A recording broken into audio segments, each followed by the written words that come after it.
In The Social Animal, Elliot Aronson uncovers the powerful social forces that shape our behavior, revealing how deeply our lives are influenced by the people and environments around us. Through engaging stories and groundbreaking research, he shows that we are far more driven by social pressures than we often realize. Aronson explores how everything from our self-image to our moral choices is shaped by the desire to fit in, be accepted, and connect with others. He dives into the psychology of love, prejudice, power, and cooperation, offering eye-opening insights that challenge how we view ourselves in the world. This book isn't just about understanding psychology, it's about recognizing the forces that guide us, so we can make more thoughtful choices and build stronger, more empathetic connections. The Social Animal is your guide to unlocking the hidden dynamics of human behavior. Chapter 1. The Nature of the Social Animal. From the moment we're born, we're not just individuals, we're social beings. In this opening chapter, Aronson sets the stage for the entire book by introducing the powerful force that shapes who we are: social influence. We're not just thinking isolated minds, we're social creatures, wired to connect, learn, and grow through interaction with others. Key insight: human behavior is shaped by the people around us. Our thoughts, actions, and decisions are heavily influenced by the social context we find ourselves in. It's not always about what we want, but what others around us expect and the pressure we feel to belong. The desire to fit in, be accepted, and form connections is so deeply ingrained that it governs much of our lives. Aronson shows how our social bonds, for better or worse, can make us act in ways that don't always align with our personal interests. It's a call to recognize how powerful the social world is in shaping who we become. Chapter 2. The Self and Social Perception. Now, let's dive into one of the most intriguing aspects of being human: our self. But here's the twist. Our self-image is not formed in isolation. It's constantly shaped by the people we interact with.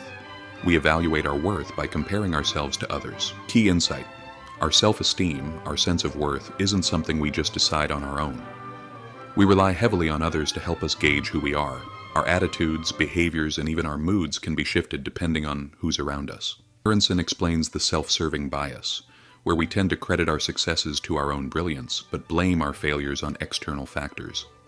It's human nature to protect our self-esteem, but understanding this bias can help us navigate the complex social world with greater self-awareness.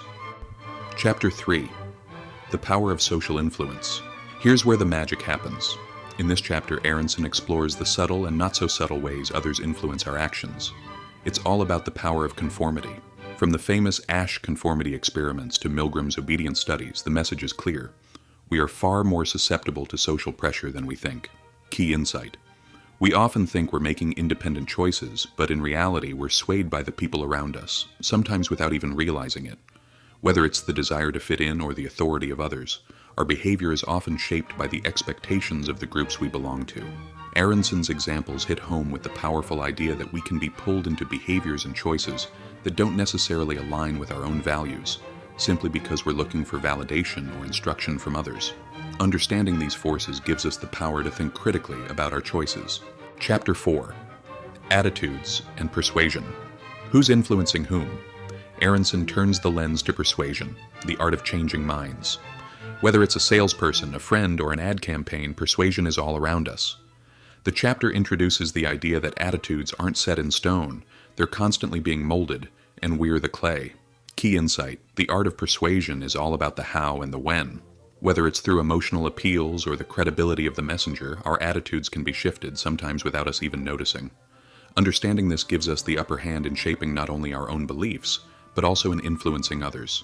Aronson outlines 2 routes to persuasion: the central route, where we carefully consider and scrutinize arguments, and the peripheral route, where we're swayed by surface-level cues, like attractiveness or authority.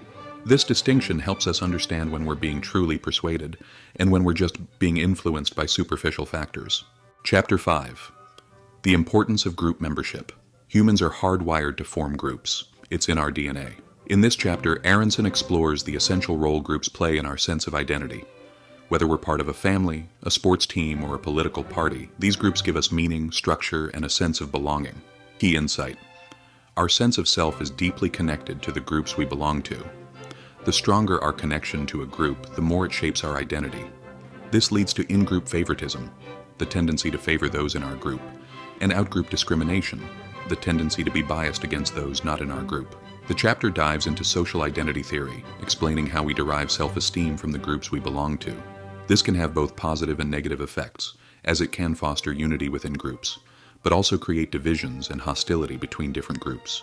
Chapter 6. The Roots of Prejudice. Aronson tackles a heavy topic in this chapter: prejudice and discrimination.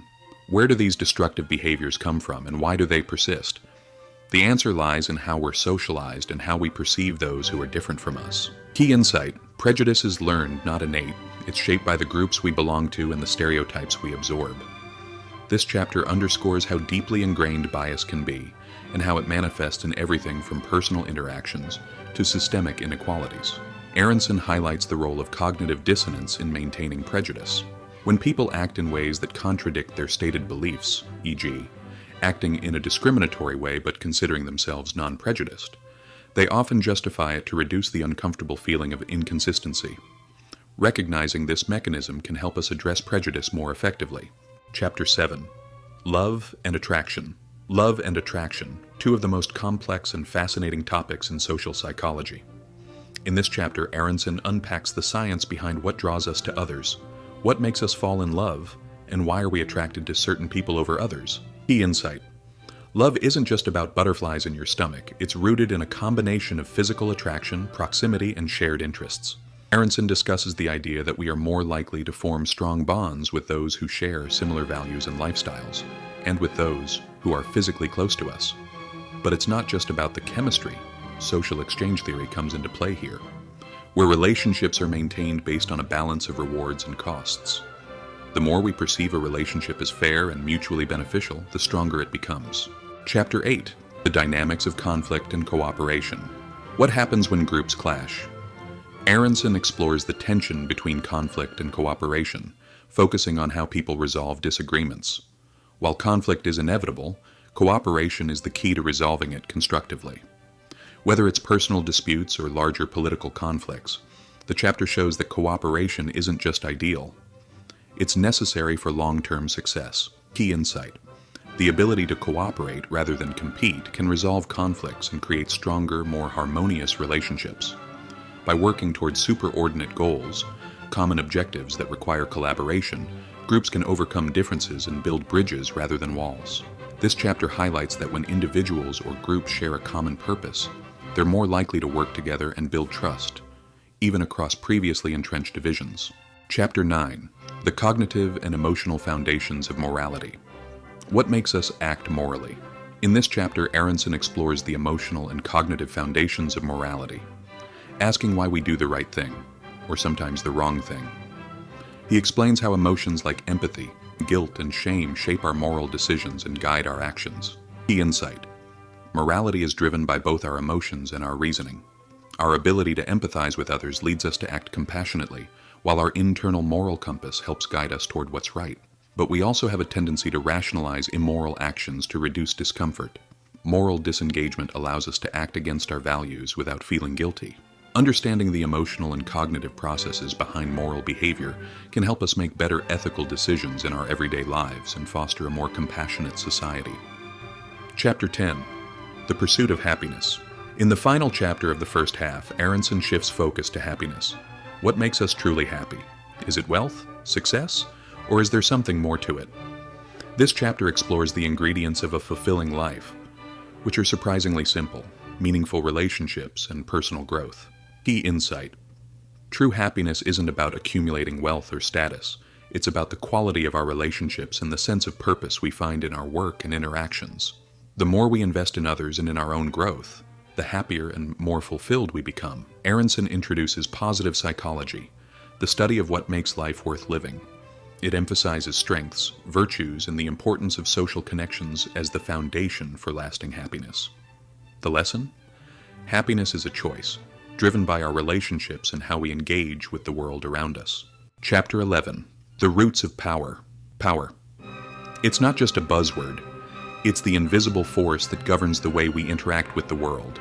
In this chapter, Aronson dives deep into the mechanics of power and authority, showing us that power isn't just about having control, it's about shaping the behavior of others, often in ways we don't even notice. Key insight: power is all about influence.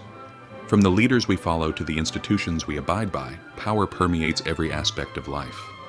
The most shocking part? Power can change the way we view ourselves and others.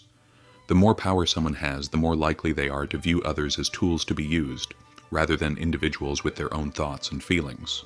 Aronson helps us see that power can fuel in-group favoritism, where we treat those like us with preference, and out-group discrimination, where we dehumanize those who don't belong to our group. Recognizing the mechanics of power helps us understand why inequality persists and how we can use power responsibly. Chapter 12. The Social Psychology of Evil. This chapter explores a chilling question. Why do ordinary people commit acts of evil? Aronson brings us face to face with the unsettling reality that we all have the potential for cruelty under the right conditions. He pulls in examples from history, like Stanley Milgram's obedience studies and Philip Zimbardo's Stanford prison experiment, to show how ordinary individuals can be led to commit unspeakable acts when social pressures and authority are at play. Key insight. It's not about the bad apple, but the bad barrel, the environment that shapes behavior. The presence of authority, peer pressure, and the dehumanization of others can push people toward immoral actions. Even good people in certain situations can act in ways that go against their values. Aronson uses this exploration of evil to shed light on cognitive dissonance, showing how people justify harmful behavior to align with their sense of self. Understanding these psychological triggers is key to reducing the risk of moral failures and creating a more empathetic society. Chapter 13. The Bystander Effect. The story of Kitty Genovese's tragic murder, witnessed by dozens yet no one stepped in to help, still haunts us today. In this chapter, Aronson explores the bystander effect, the phenomenon where people are less likely to intervene in an emergency when others are present. Why does this happen? Simply put, we assume someone else will take action. I'm sure someone else will call for help mentality, which leads to inaction in critical moments. Key insight: the more people there are around, the less likely anyone is to help. This diffusion of responsibility is the root cause. In crowded situations, individuals often feel less accountable, thinking someone else will step in. This is a stark reminder that when it comes to making a difference, we need to recognize our personal responsibility to act. Aronson offers practical advice. If you find yourself in an emergency, take charge and direct someone specifically to act, whether it's calling the police or helping the victim directly. If everyone waits for someone else, no one will help. Chapter 14. The Power of Love and Friendship. Love, friendship, and connection. These are the bonds that make life meaningful. But what is it that makes relationships so powerful? Aronson breaks down the psychology of love and attraction, showing us that these bonds aren't just about emotional chemistry, they're about shared values, mutual support, and the give and take of interdependence. Key insight: long-term relationships thrive on the balance of giving and receiving support. Whether it's a romantic relationship, a close friendship, or a work partnership, the key is interdependence, helping each other grow while maintaining individuality. Aronson also highlights the importance of relationship satisfaction, that feeling of fairness in the partnership.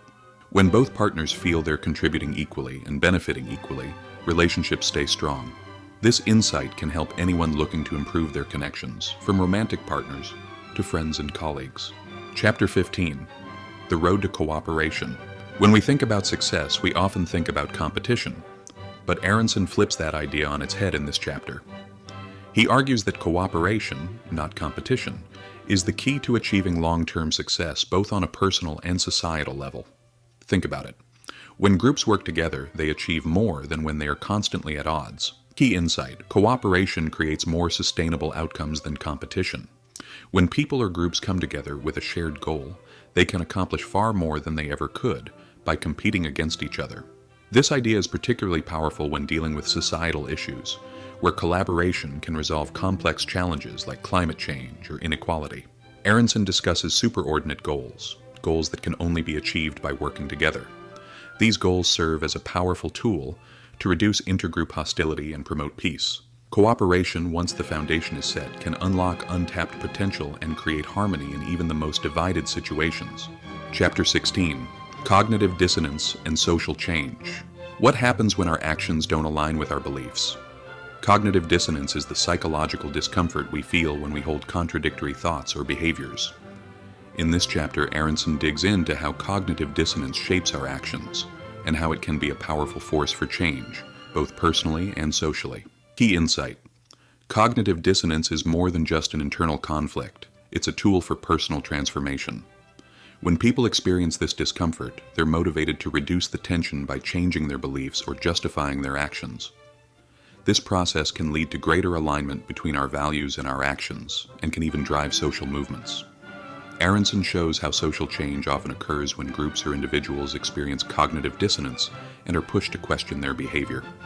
When society starts to realize the contradictions in its systems, like racism, sexism, or injustice, this dissonance can be the catalyst for reform and growth. Chapter 17. The Power of the Situation. At this point in the book, Aronson takes a critical look at one of the most powerful influences on our behavior, the situation. He argues that our environment, rather than our inherent personality traits, plays a far more significant role in determining how we act. Key insight. We often think of ourselves as independent thinkers, but the reality is that social situations shape us in profound ways. Whether it's peer pressure, group norms, or authority figures, we are often swayed by the environment more than we realize. Aronson uses the Stanford Prison Experiment to show just how easily individuals can fall into roles that promote conformity and submission. This chapter encourages self-awareness, helping us recognize when we're being influenced by external forces, so we can make conscious choices rather than just going along with the crowd. Chapter 18. The Paradox of Human Nature. The final chapter of the book explores the paradox of human nature, our capacity for both extreme kindness and cruelty. Aronson reflects on the dual nature of humanity, how we can be deeply compassionate one moment and deeply destructive the next. What causes this? Is it inherent in us, or is it shaped by society? Key insight. Human nature is complex with both dark and light sides. We are shaped by the environments we inhabit, but we also have the potential to act morally, compassionately, and ethically. The key is recognizing the forces that influence us and making conscious efforts to choose the better path. Aronson concludes by encouraging us to harness our potential for empathy and compassion, reminding us that by understanding the psychological forces at play, we can make the world a better, more just place.